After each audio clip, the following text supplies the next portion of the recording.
आज मेरी शादी थी। न जाने क्यों अचानक ही माँ ने शादी का फैसला कर दिया और मैं माँ के सामने जा खड़ी हुई और माँ से पूछने लगी, सब तो अच्छा चल रहा था, फिर अचानक मेरी शादी का फैसला क्यों किया? मैं शादी नहीं करना चाहती हूँ। इस पर माँ ने मुझे जोरदार थप्पड़ रसीद किया। इससे पहले मैंने माँ का यह रवैया कभी नहीं देखा।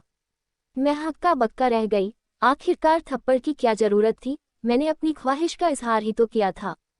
फिर मैं दौड़ती हुई अपने कमरे में आ गई और फूट फूट कर रोने लगी। आखिर माँ को क्या हुआ था? वह क्यों अचानक मेरी शादी का फैसला कर चुकी थी? और अगर माँ ने शादी का फैसला किया था तो मुझे समझा क्यों नहीं रही थी? मुझे पता था मेरे जाने के बाद मेरे माँ पर जो बितेंगी वह उसे ही पता होगा। आखिर मेरे माँ को सहारा देने वाला मेरे सिवा था ही कौन? मैं ही तो मेरे माँ के बुढ़ापे का सहारा थी। मेरी माँ जिस मर्द से मेरी शादी कर रही थी वह पहले से शादीशुदा था और मुझसे 10 साल बड़ा था।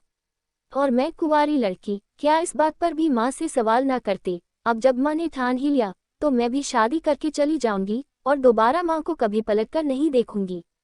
थोड़ी देर में मेरे कमरे में मेरी सारी सखी सहेलियां आ गई और सब मुझसे सवाल करने लगी, और ऐसे सवाल जिनका जवाब मेरे पास भी ना था। आखिर क्यों माँ मेरे साथ ऐसा कर रही है?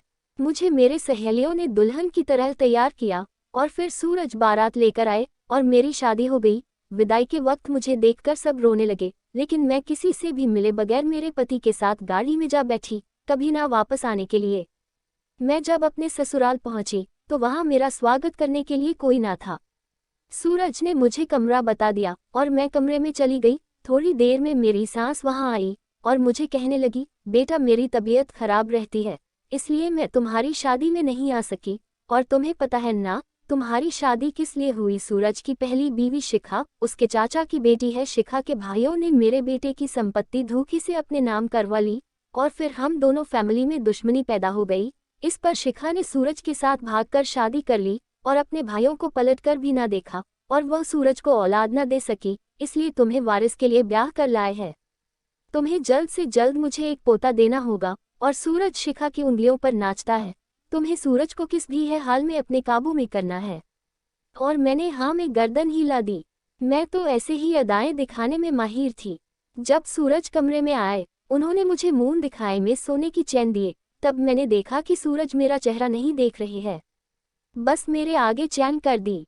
तब मैंने नखरीले अंदाज में उनसे कहा कि मुंह दिखाए हाथ में नहीं दी जाती बल्कि पहनाई जाती है। इस पर सूरज थोड़ा बौखला गए और मुझसे कहा कि शिखा की तबीयत थोड़ी खराब है, मुझे उसके पास जाना होगा। तब मैंने सूरज से कहा, अगर ज्यादा खराब है तो हॉस्पिटल चलते हैं। मुझे लोगों के जज्बात से खेलते बहुत अच्छे से आता था। इस पर सूरज ने कहा, नहीं इसकी जरूरत नहीं, मैं जाकर देख लेता हूँ। और सूरज कमरे से चले गए। तब मैंने देखा सूरज पुरकशिश मर्द था, लेकिन एक साधारण घराने का आदमी था। इसके पास तो इतना पैसा भी नहीं था, फिर इसने दूसरी शादी का फैसला क्यों किया? मैंने दिल में सोचा, हो सकता इसकी बीवी दिखने में एक मामूली सी औरत होगी और मैं सूरज को अपने हुस्न की अदाओं से अपने बस में कर लूंगी। और मैं बेफिक्र होकर सो गई। जब सुबह आंख खुली तो मेरे कमरे में एक बहुत ही खूबसूरत औरत दाखिल हुई जो मेरे लिए चाय नाश्ता लेकर आई थी। वह इतनी खूबसूरत थी कि मुझे उससे जलन पैदा हो गई। अब उसने मुझसे कहा कि मैं शिखा हूँ, सूरज की पहली बीवी। मैं दंग रह गई, इतनी खूबसूरत बीवी, फिर सूरज क्यों ना पागल होता ऐसी औरत के पीछे। मैं तो शिखा के सामने कुछ भी नहीं थी। शिखा ने मुझसे कहा कि तुम्हें कोई भी चीज की जरूरत हो तो मुझसे कहना। मैंने हाँ में सर हिला दिया और शिखा चली गई। सूरज रोज रात को मेरे कमरे में आता और थोड़ी ही देर में शिखा की तबीयत का बहाना बनाकर मेरे कमरे से चला जाता। मुझसे यह सब बर्दाश्त न हुआ और मैंने अपनी सास को सब बता दिया। मेरी सास आग बबूला हो गई, लेकिन मैंने अपने सास से कहा कि सूरज को मेरा नाम ना बताना, आज रात आप उन्हें रंगे हाथों पकड़ना। रात को जब सूरज कमरे में आए और थोड़ी देर में बहाना बनाकर चले गए और मुझसे कहकर गए कि दरवाजा अंदर से बंद कर लेना, मैंने हाँ कहा और दरवाजा अंदर से बंद कर ली और इंतजार करने लगी। थोड़ी ही देर में बाहर से जोरदार झगड़ों की आवाज आई।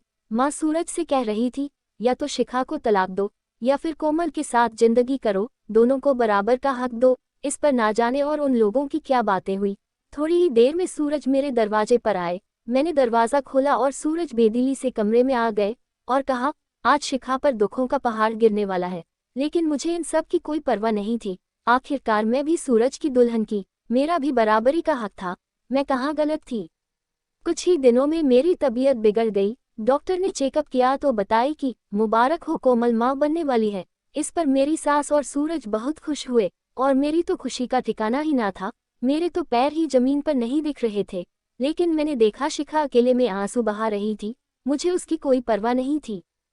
फिर 9 महीने शिखा मेरे आसपास घूमती रहती, मेरा हर काम करती और मैं भी उससे हर काम करवाती। मुझे ऐसा लग रहा था जैसे मैं कहीं की महारानी हूँ। मेरे 9 महीने हो गए और मैंने एक बहुत ही खूबसूरत बेटे को जन्म दिया।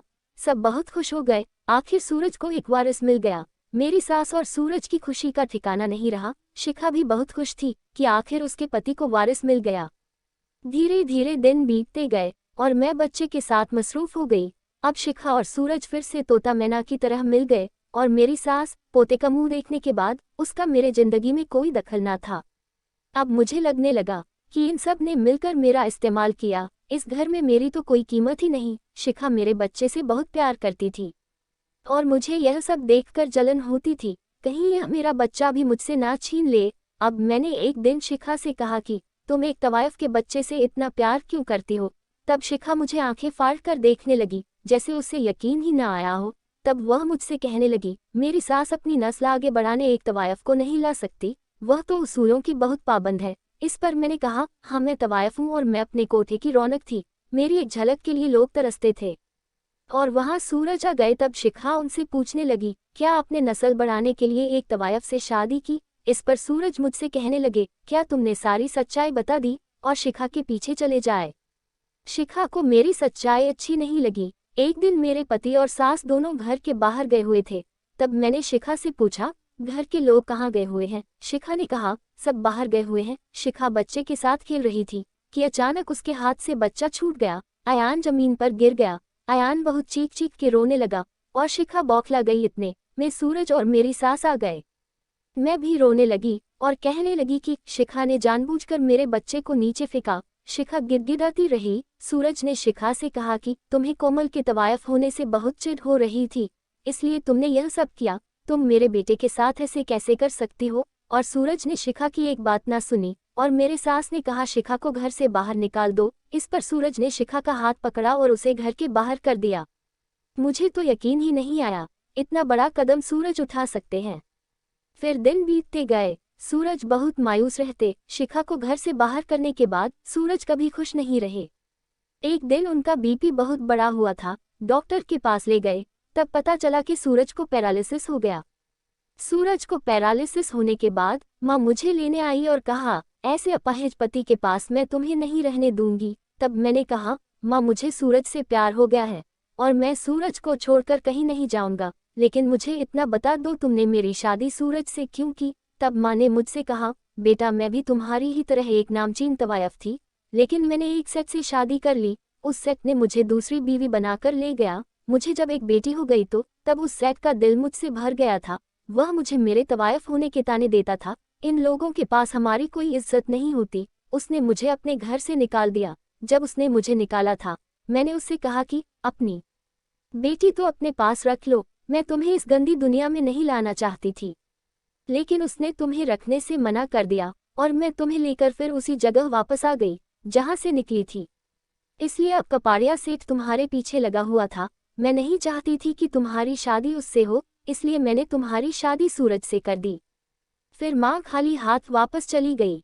सूरज बेड पर पड़े रहते और रोज रात को खिड़की के तरफ इशारा करते, कुछ कहने की कोशिश करते हैं। मैं सोचती सूरज को सर्दी लग रही होगी तो मैं उन पर और गर्म ब्लैंकेट डाल देती, लेकिन खिड़की बंद ना करती। एक दिन रात में सूरज ने फिर से खिड़की की तरफ इशारा किया। तब मैं गुस्से में आ गई और जाकर खिड़की बंद करने लगी तो मैंने देखा वहां पर शिखा खड़ी है। मैंने शिखा से पूछा, तुम यहाँ क्या कर रही हो? शिखा ने मुझसे कहा, मुझे सूरज की एक झलक देखनी थी, अब मैं जा रही हूँ। तब मैंने कहा, रुक जाओ, मैं तुमसे अपने किए की माफ़ी मांगती हूँ। आज सूरज की जो हालत है वह सिर्फ मेरी वजह से है। अगर मैं उस दिन झूठ न बोलती तो तुम्हें घर से बाहर ना निकाला जाता और सूरज आज तंदुरुस्त होते। सूरज को तुम्हारी जरूरत है, तुम घर में वापस आ जाओ, मैं अपनी हर गलती को कबूल कर लूंगी। तब शिखा घर में वापस आ गई और साथ में सूरज के जायदाद के पेपर ले आई और फिर मैं और शिखा मिलकर सूरज की बहुत देखरेख करने लगे। अब सूरज अपने पैरों पर चलने लगे। सूरज की प्रॉपर्टी के कागज मिलने से घर के हालात बहुत अच्छे हो गए और हम एक ही छत के नीचे मिलजुल कर रहने लगे। जो अपनी माँ से प्यार करता है वो इस चैनल को लाइक, शेयर और सब्सक्राइब जरूर करें और घंटी के आइटम को दबाना ना भूले।